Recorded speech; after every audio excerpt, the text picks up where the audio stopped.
जय हिंद दोस्तों। Welcome back to my YouTube channel. दोस्तों, कल वाली वीडियो में हम मानसून के बारे में पढ़ रहे थे। दोस्तों, आज हम मानसून का सेकंड पार्ट बनाने जा रहे हैं। पिछले पार्ट में हमने जो दक्षिण पश्चिम मानसून है, जिससे 80% वर्षा है जो भारत में होती थी, उसके बारे में पढ़ा था। आज हम पढ़ेंगे उत्तरी पूर्वी मानसून। पूर्वी मानसून जिससे 17% वर्षा होती है। व उसके उपरांत हम पढ़ेंगे पश्चिमी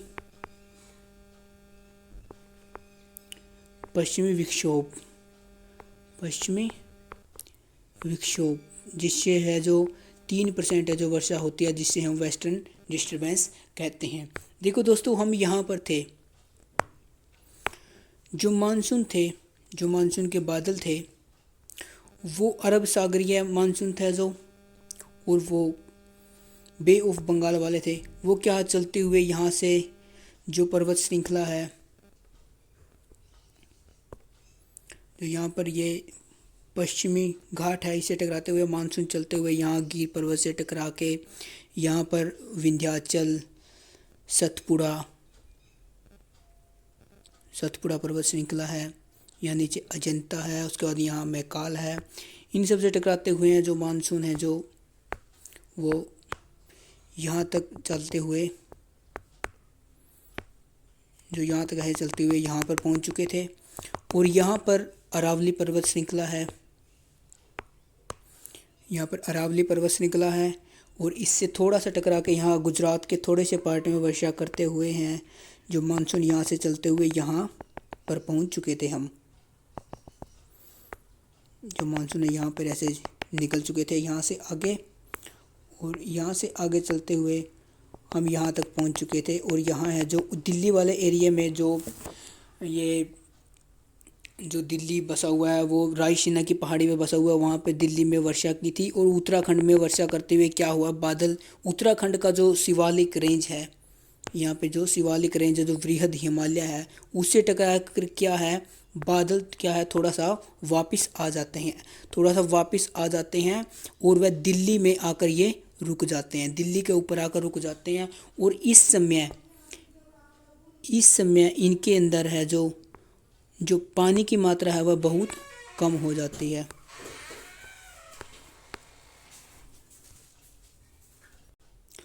इनके अंदर जो है इस टाइम पानी की मात्रा है जो बहुत कम हो जाती है, और यह दिल्ली के ऊपर रुक जाते हैं। और जो मानसून यहाँ से इस तरफ से ऐसे चले थे, जो मानसून इस डायरेक्शन से यहाँ से ऐसे चले थे, यहाँ को चले थे, वो यहाँ पर इससे टकरा के जो ये गारो खासी जयंती वह है डाफला अबीर मिश्मी पटकोई, इससे यहाँ पर एक पर्वत श्रृंखला है जिसका नाम है राजमहल। यहाँ पे एक पर्वत श्रृंखला है, तीनों के बीच राजमहल। और यहाँ पे है रामगढ़, यहाँ पर्वत श्रृंखला है झारखंड में, रामगढ़ ये है राजमहल। और यहाँ पर इनसे टकरा के गारो खासी जयंतिया से टकरा के है जो बादल हैं वो अपनी डायरेक्शन बदल लेते हैं, और वह इस दिशा की तरफ हैं जो आना शुरू कर देते हैं। उत्तराखंड, ये उत्तर प्रदेश और बिहार के अंदर क्या है वो वर्षा करते हुए थोड़ी हो जाते हैं और जाके दिल्ली में पहुंच जाते हैं। यहाँ पर दिल्ली में क्या है, दोनों जो बादल हैं, यहाँ दिल्ली में जो दोनों बादल हैं वो क्या हो जाते हैं, वो इकट्ठा हो जाते हैं। दोनों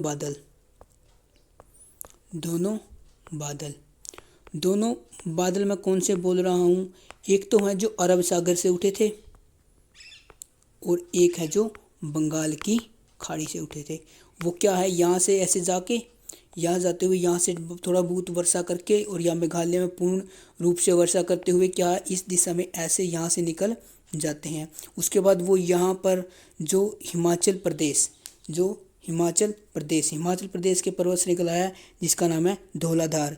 यहाँ पर हिमाचल प्रदेश के अंदर है धौलाधार से टकरा के यहाँ पर जो हिमाचल प्रदेश का जो धर्मशाला के और हरियाणा पंजाब यहाँ पे क्या करते हैं, वर्षा कर देते हैं। इस समय जो होती है बादलों के अंदर पानी की मात्रा बहुत कम हो जाती है, और जो होती है जैसे यहाँ से यहाँ पर पहले ही इंतज़ार कर रहे थे जो अरब सागरीय, और इस साइड से आ गए हैं ये बंगाल की खाड़ी वाले मानसून। थोड़ा पानी इनके पास था और थोड़ा पानी इनके पास था, इन दोनों ने बचे हुए पानी से लास्ट में मिलके कहाँ पे वर्षा कर दी, पंजाब हरियाणा व इसके अंदर। तो इसलिए कि मानसून में सबसे अंत में वर्षा कहाँ पे होती है, तो वह होती है पंजाब के अंदर। मानसून में सबसे बाद में वर्षा कहाँ होती है, वह पंजाब के अंदर। क्वेश्चन आएगा कि दक्षिण पश्चिमी मानसून से सबसे बाद में वर्षा कहाँ होती है, तो वो हो जाएगा पंजाब। और दक्षिण पश्चिमी मानसून से सबसे पहले वर्षा कहाँ होती है, वो होती है केरल के अंदर। और केरल में किस तट पर होती है, वह होती है मालाबार तट के ऊपर, और वहाँ पर लीचिंग प्रोसेस है जो शुरू हो जाता है। ये मैं आपको कल वाली वीडियो में है जो डिटेल से बता चुका हूँ। उसके बाद जो यहाँ पे वर्षा कर लेते हैं, उसके बाद देखो होता क्या है, जब यहाँ पे क्या है 15 जुलाई के आसपास, 15 जुलाई के आसपास है जो यहाँ पर है वो इकट्ठे हो जाते हैं। 15 जुलाई के आसपास क्या करते हैं, यहाँ पे क्या है वर्षा कर देते हैं पंजाब वगैरह, पंजाब हरियाणा या धर्मशाला के अंदर। उसके बाद देखो, उसके बाद जुलाई अगस्त में यहीं पर ही थोड़ी बहुत ही वर्षा करते रहते हैं और बादल यहीं पर ही घूमते रहते हैं। अगस्त के बाद आ जाता है सितंबर। उस महीने में क्या होता है, सितंबर अगस्त के महीने में मैंने आपको बताया था कि अब क्या होता है, जो ये है इक्वेटर भूमध्य रेखा है, ये है कर्क रेखा व ये है मकर रेखा। ये है कर्क रेखा और ये है मकर रेखा, ये है मकर रेखा व ये है कर्क रेखा।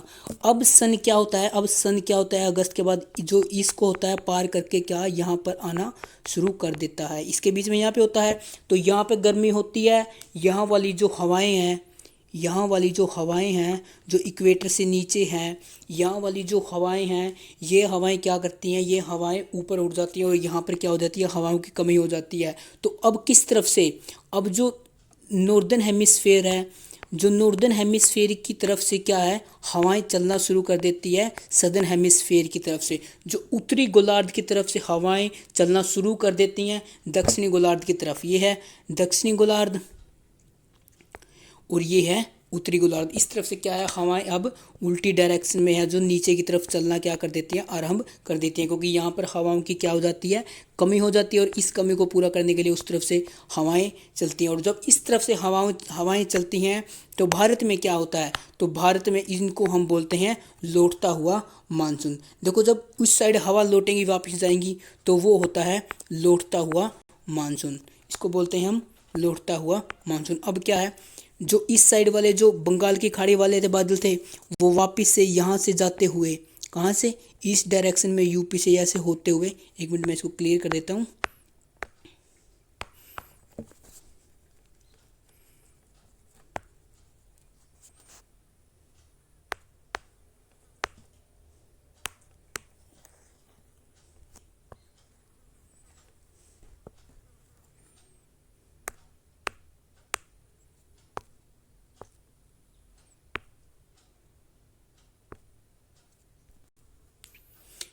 अब देखो होता क्या है, मानसून है जो यहाँ पर है, इस टाइम मानसून है जो यहाँ पे वर्षा कर रही हैं, और अब हवाएं क्या है दक्षिणी ध्रुव की तरफ चलना प्रारंभ करती हैं। जब प्रारंभ करती हैं तो हम देखते हैं कि जो इस तरफ वाले जो बंगाल की खाड़ी वाले मानसून होते हैं वो क्या करते हैं, वो इस दिशा से जहाँ से आए थे यहाँ से वापस जाना आरंभ कर देते हैं। और जो इस तरफ आए थे, जो ये जो अरब सागर वाले मानसून थे, वो इस तरफ से वापस लौटना शुरू कर देते हैं। जो इस तरफ से आते हैं वो यहाँ से जाते हुए अरेबियन सी के अंदर के ऊपर को होते हुए वापस से जो वो मानसून चले जाते हैं। और इस तरफ से क्या होता है, यहाँ से जाते हैं वो, यहाँ से जाते हुए यहाँ पर एक पर्वत श्रृंखला है जिसका मैंने आपको थोड़ी देर पहले नाम बताया था। यहाँ पे पर्वत श्रृंखला जिसका नाम है राजमहल, यहाँ पे पर्वत श्रृंखला जिसका नाम है राजमहल। और यहाँ पर एक पर्वत श्रृंखला है जिसका नाम है रामगढ़, इसका नाम है रामगढ़ और इसका नाम है राजमहल। ये क्या करते हैं, जो ये मानसून होते हैं ये यहाँ पर इससे टकरा जाते हैं और इससे टकराकर यहाँ झारखंड वाले वेस्ट में थोड़ी बहुत वर्षा, यहाँ इनके अंदर पानी तो होता नहीं, सॉरी इनके अंदर पानी नहीं होता। इस टाइम क्या होता है, ये सारा पानी है जो पंजाब हरियाणा के अंदर है जो अपना पानी बखेर के क्या आगे बढ़ते हैं। उसके बाद क्या पानी इसके अंदर होता नहीं, तो यहाँ पर क्या होता है, यहाँ पे क्या है बहुत तेज़ क्या चलती हैं, हवाएं चलती हैं। यहाँ पे क्या होता है, बहुत तेज़ हैं जो हवाएं चलती हैं। वह हवाएं चलते हुए क्या यहाँ से चलती हैं, ऐसे बदल जाते हैं और यहाँ पे क्या है बहुत तेज़ हवाएं चलती हैं। क्या है, यहाँ से चलती हैं हवाएं ऐसे। यहाँ पे क्या होता है, जो ईस्ट डायरेक्शन होती है यहाँ पे है जो मानसून की वो स्पीड होती है कम, यहाँ पे स्पीड होती है कम, और यहाँ तक आते आते क्या हो जाती है, स्पीड हो जाती है ज़्यादा। यहाँ पर हो जाती है स्पीड जो हो जाती है ज़्यादा है। और अब हम देखते हैं कि जब यहाँ से टकराते हैं वो, और यहाँ पे क्या है, उड़ीसा में है जो सिर्फ क्या आती है, आंधियाँ आती हैं। उड़ीसा में जब इस टाइम उड़ीसा में यहाँ एंटर करेंगे, क्योंकि ये है सूखे बादल, ये है सूखे बादल। सूखे बादल मतलब इनके अंदर क्या है, पानी की मात्रा नहीं है। इस समय इनके अंदर जो है पानी की मात्रा नहीं है। और ये क्या करते हैं, ये सिर्फ आंधी लाते हैं, ये सिर्फ आंधी लाते हैं, जिसे हम कहते हैं चक्रवात, जिसे कहते हैं हम चक्रवात। तो उड़ीसा के अंदर क्या आता है, उड़ीसा के अंदर इस टाइम में आते हैं बहुत तेज चक्रवात। उड़ीसा में क्या आते हैं, चक्रवात। और ये मंथ हो जाता है सितंबर अक्टूबर के आसपास। ये मंथ हो जाता है सितंबर और अक्टूबर का। यहाँ पे क्या होता है, बहुत भयंकर है जो चक्रवात आते हैं। और इससे चलते हुए आगे चलते हुए जो आंध्रा वाला ये आधा पार्ट है, जो आंध्रा वाला जो यहाँ तक का पार्ट है, यहाँ तक क्या आते हैं, चक्रवात आते हैं। आंध्रा वाले इस पार्ट में और पूरे उड़ीसा के अंदर क्या आते हैं, चक्रवात। क्वेश्चन आएगा कि लौटते मानसून में किन दो राज्यों में है जो चक्रवात आते हैं। याद रखना कि लौटते मानसून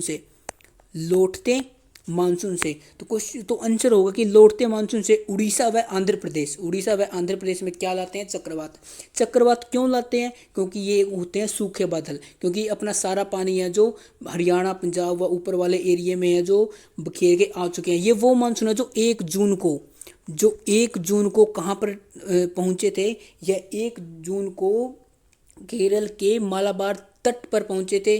और अब आ चुका है सितंबर अक्टूबर का, 3-4 महीने बारिश करते करते हुए इनके अंदर जो पानी की मात्रा है वो हम बोलेंगे कि ना के मात्रा ही है जो रह चुकी है। उसके बाद ये यहाँ पे क्या करते हैं, सिर्फ ये चक्रवात लाते हैं उड़ीसा व आंध्र।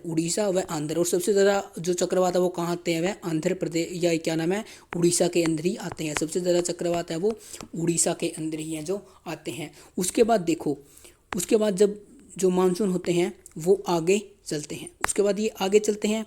उसके बाद देखो जो ये वाला एरिया है ना, जो यमन से जो यमन वाला पांडुचेरी है ना, यमन ये वाला, देखो इसको अगर हम इस तरीके से बनाएं, अगर इसको हम यहाँ से ऐसे देखो ये वाला एरिया, तो यहाँ से क्या करते हैं, ये पानी उठा लेते हैं।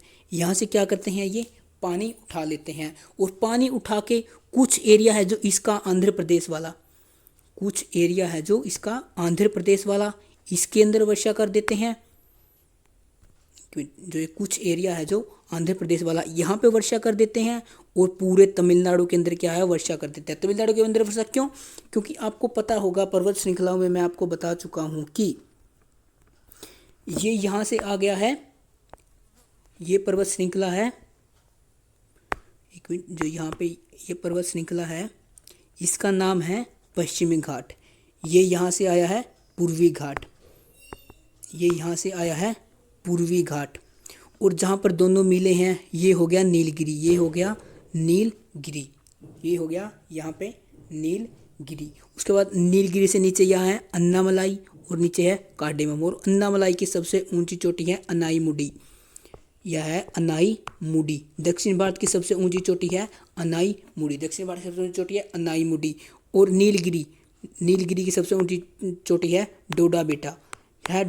देखो यहाँ पर दो बहुत ही ऊंची चोटियाँ। और क्या करते हैं, जो ये बादल यहाँ से जो आंध्रा वाले इस एरिया से क्या है, थोड़ा बहुत पानी उठाते हैं और कहाँ, इस तमिलनाडु के अंदर और थोड़े से इस आंध्र प्रदेश के अंदर क्या करते हैं, वर्षा कर देते हैं। यह महीना हो जाता है अक्टूबर नवंबर के आसपास, अक्टूबर नवंबर। और इस टाइम क्या हो जाती है, भारत में सर्दियां शुरू हो जाती हैं। तो क्वेश्चन आएगा कि ऐसा कौन सा राज्य है जहां पर सर्दियों में वर्षा होती है, मतलब कि सर्दियों में मानसून आता है। तो यह हो जाता है तमिलनाडु व कुछ पार्ट आंध्र प्रदेश का। यह भी क्वेश्चन आ सकता है कि लौटते मानसून से सर्वाधिक वर्षा कहाँ पे होती है। तो इसका भी आप बिल्कुल आसानी से पता लगा सकते हैं या अपने मन में यह जो जिज्ञासा उत्पन्न कर सकते हैं कि वो तमिलनाडु के अंदर ही होगी। लौटते हुए मानसून से जो सबसे ज़्यादा यहाँ आंध्र प्रदेश यहाँ से पानी उठाएगा, कुछ पार्ट है जो यहाँ पे, और यहाँ तमिलनाडु के अंदर क्या है, वर्षा करेगा। देखो ये है पश्चिमी घाट, तो ये एरिया हो गया पवनाभिमुख, ये हो गया पवनाभिमुख, या इसको बोलेंगे हम वृष्टि छाया क्षेत्र, वृष्टि छाया। तो क्या मैंने बोला था कि वृष्टि छाया क्षेत्र के अंदर बारिश होगी, लेकिन कैसे होगी, 10%। कितनी होगी, 10%, यानी कि बहुत ही कम मात्रा में है जो यहाँ पर है जो वर्षा होगी, लेकिन कैसी होगी, बहुत ही कम मात्रा में होगी। इसलिए केरल में लौटते मानसून से भी और आते मानसून से भी बारिश होती है, और लौटते मानसून यहाँ तमिलनाडु के अंदर बारिश करते हुए क्या करते हैं, यह लौट जाते हैं। अब देखते हैं हम इसकी दिशा, अब हम इसको समझने की कोशिश करते हैं इसकी दिशा को। ये थे लौटते मानसून, और ये लौटते मानसून कैसे चले थे, ये आए हैं इस डायरेक्शन से ऐसे, ये गए हैं ऐसे, इस डायरेक्शन से ऐसे गए हैं ये मानसून, ये गए हैं ऐसे इस दिशा में, ठीक है। तो अब इनको समझने की हम क्या है कोशिश करते हैं। देखो ये ऐसी डायरेक्शन होती है, ईस्ट, वेस्ट, नॉर्थ, साउथ। मैं आपको पिछली वीडियो में बता चुका कि हम ये मानते हैं कि वो कहाँ से आया है, हम उसको उस नाम से जानते हैं। तो उसी प्रकार ये मानसून यहाँ से ऐसे चले थे, तो ये डायरेक्शन कौन सी है, ये है नॉर्थ ईस्ट, यानी कि उत्तर पश्चिम, उत्तर पश्चिम। तो हम कौन से मानसून बोलेंगे, इसको बोलेंगे हम उत्तर पश्चिम मानसून। और उत्तर पश्चिम मानसून से भारत में कितने % वर्षा होती है, उत्तर पश्चिम मानसून से भारत में कुल मैं आपको बता चुका हूँ कि 17% जो वर्षा होती है, यह होती है उत्तर पश्चिम मानसून से। उसके बाद हम आगे समझने की कोशिश करते हैं। देखो ये हो गई भारत में मानसून का कुछ हिस्सा। देखो जैसे हमें पढ़ा कि दक्षिण पश्चिम मानसून, इससे हुई थी 80% वर्षा भारत के अंदर, और जो ये वाला हिस्सा है जो उत्तर पूर्व मानसून है, इससे हुई थी 17% वर्षा भारत के अंदर। लेकिन मैंने आपको बताया था कि पश्चिमी विक्षोभ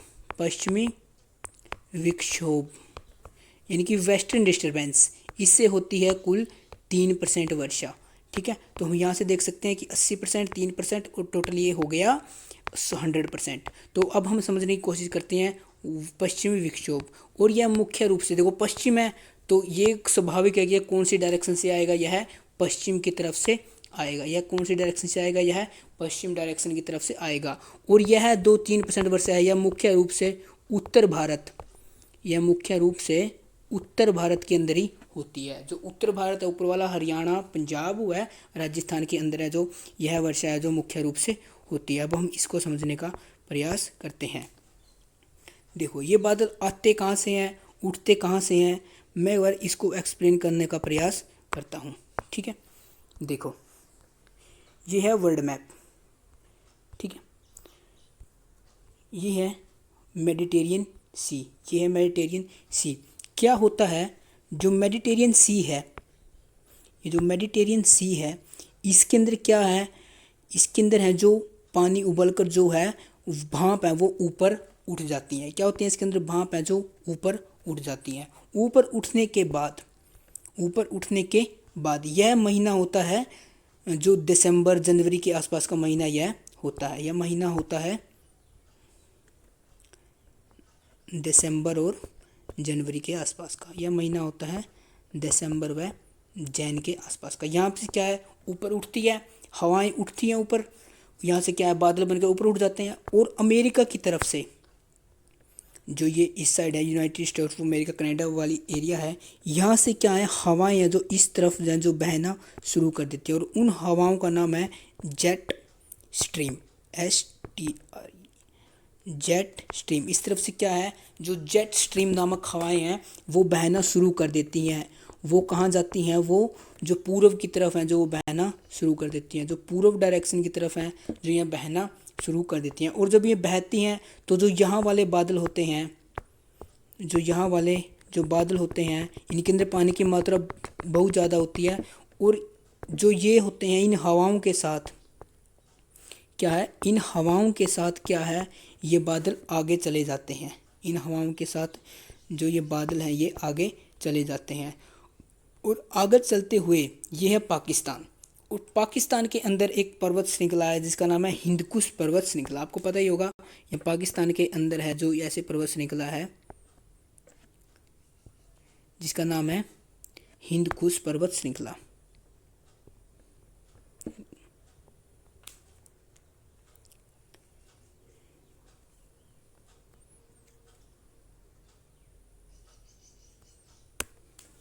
यहाँ पे है हिंदकुश पर्वत श्रृंखला, ये है हिंदकुश।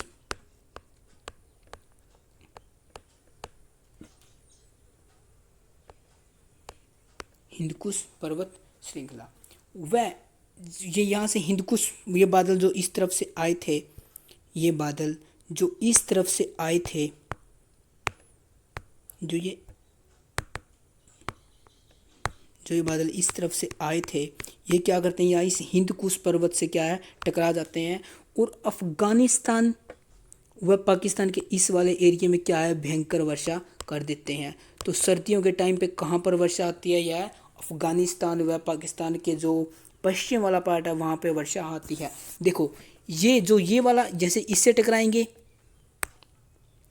इससे जो इस हिंदकुश पर्वत से टकराएंगे तो यहाँ ये वाला एरिया है, यहाँ ये पाकिस्तान का ये एरिया और जो इंडिया का ये वाला एरिया इस साइड वाला, ये आ जाएगा वृष्टि छाया क्षेत्र में, ये आ जाएगा वृष्टि छाया क्षेत्र में। और वृष्टि छाया क्षेत्र के अंदर मैंने बोला था कि बारिश होती है, लेकिन कितनी होती है 10%। कितनी होती है 10% वर्षा होती है।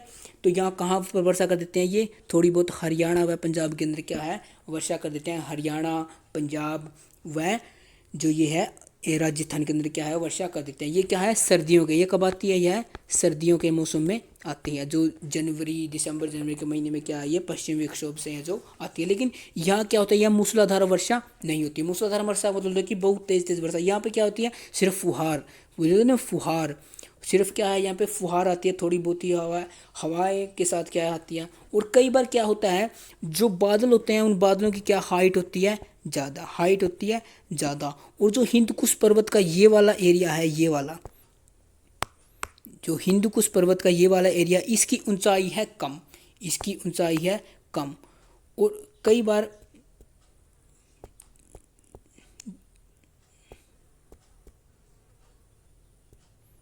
जो ये वाला एरिया है इसकी ऊंचाई है कम, ठीक है।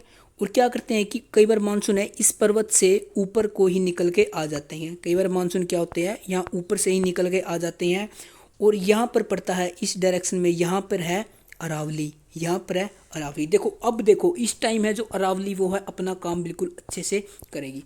नो डाउट जो हिंदकुश पर्वत है उसकी हाइट है ज़्यादा है, उसकी हाइट है ज़्यादा है, जो हिंदकुश पर्वत है उसकी हाइट है ज़्यादा है और जो अरावली है उसकी हाइट है कम। लेकिन इन दोनों के बीच जो डिफरेंस है वह है 600 किलोमीटर। इन दोनों के बीच डिफरेंस है लगभग 600 किलोमीटर का। और जब यहाँ से यहाँ तक बादल 600 किलोमीटर का सफ़र तय करते हैं तो उनकी हाइट क्या हो जाती है, थोड़ी सी हाइट है जो कम हो जाती है और वह यहाँ अरावली से हैं जो टकरा जाते हैं। और अरावली से टकराने के कारण क्या करते हैं वो राजस्थान के अंदर क्या है भयंकर क्या है वर्षा कर देते हैं। और इससे क्या है राजस्थान में भी कभी कभी बाढ़ आ जाती है। मुझे याद आ रहा है कि 2015 में क्या है राजस्थान के अंदर है जो बाढ़ आई थी, राजस्थान के अंदर क्या है वो जो है बाढ़ आई थी। देखो जो राजस्थान का जो मरुस्थल है, जो राजस्थान का ये मरुस्थल है, यह मरुस्थल सबसे ज़्यादा जनसंख्या वाला मरुस्थल है। देखो इसका जवाब भी हमें यहीं पर मिलता है। जो राजस्थान मरुस्थल है वह क्या है सबसे ज़्यादा जनसंख्या वाला मरुस्थल है, विश्व का सबसे ज़्यादा जनसंख्या वाला मरुस्थल कौन सा है, वह है राजस्थान के अंदर जो मरुस्थल है वही मरुस्थल है। ऐसा क्यों है, क्योंकि इस तरफ से है जो इस तरफ से है जो हिमाचल प्रदेश, जो पंजाब से क्या है पंजाब से है जो एक नदी निकली है इंदिरा गांधी नहर, एक नहर है जिसका नाम है इंदिरा गांधी नहर। इंदिरा गांधी नहर आएगा कि विश्व की सबसे बड़ी सिंचाई के उद्देश्य से बनाई हुई नदी या जो नदी सबसे ज़्यादा सिंचाई करती है विश्व की सबसे लंबी कौन सी है, तो वह हो जाएगी इंदिरा गांधी नहर। देखो एक तो इंदिरा गांधी नहर और ये पश्चिमी विक्षोभ क्या होते हैं, 3-4 साल के बाद ही क्या है ये इसके अंदर बाढ़ ला देते हैं। 3-4 साल के अंदर क्या करते हैं, यह बाढ़ है जो ला देते हैं। इसी के कारण क्या है, यह मरुस्थल है जो सबसे ज़्यादा जनसंख्या वाला मरुस्थल है विश्व के अंदर। देखो ये था पश्चिमी विक्षोभ। पश्चिमी विक्षोभ के अंदर क्या है, अब देखो क्या होता है। जो पश्चिमी विक्षोभ वाला टाइम होता है यह होता है जनवरी दिसंबर व जनवरी का टाइम, दिसंबर व जनवरी का टाइम। और इस समय हरियाणा व पंजाब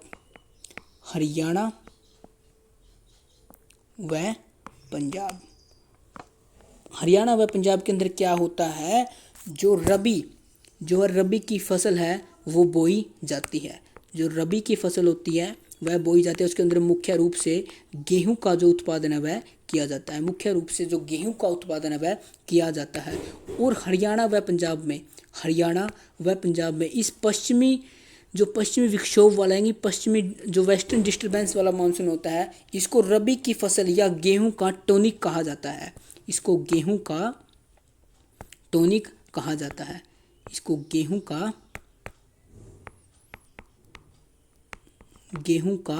टॉनिक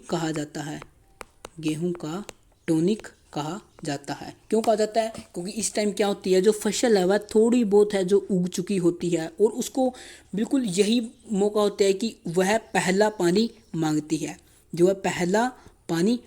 और इसी समय क्या होता है, वेस्टर्न डिस्टर्बेंस से है जो क्या थोड़ी बहुत वर्षा हो जाती है। देखो बहुत ज़्यादा वर्षा की तो ज़रूरत होती नहीं, थोड़ी बहुत ही वर्षा की ज़रूरत होती है कि ज़मीन गिल्ली हो जाए, थोड़े बहुत है जो पत्ते वो गिल्ले हो जाए, तो इतनी ही वर्षा होती है और उसमें ही क्या है जो गेहूं पक जाती है। इसलिए इसको मानसून को क्या कहा जाता है, इसको गेहूं का टॉनिक कहा जाता है।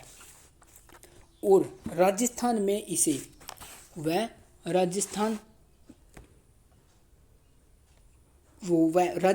इसे मावट कहा जाता है। राजस्थान में इसे मावट, जो ये पश्चिमी विक्षोभ आता है इसको राजस्थान में है जो मावट कहा जाता है। ठीक है, और देखते हैं अब, देखो हमने सब कुछ पढ़ चुके हैं, हम देखते हैं। देखो भारत के अंदर मानसून एक होता है दक्षिण पश्चिमी मानसून। सबसे पहले हमने पढ़ा था दक्षिण पश्चिम मानसून। दक्षिण पश्चिम से कितनी % वर्षा हुई थी, 80% वर्षा। जो उत्तर पूर्व मानसून है उससे हुई थी 17% वर्षा। और जो ये पश्चिमी विक्षोभ